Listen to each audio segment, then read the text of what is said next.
يوم يقوم الروح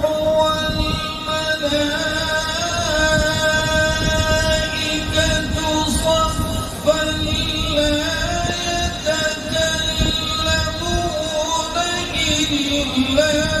من أذن له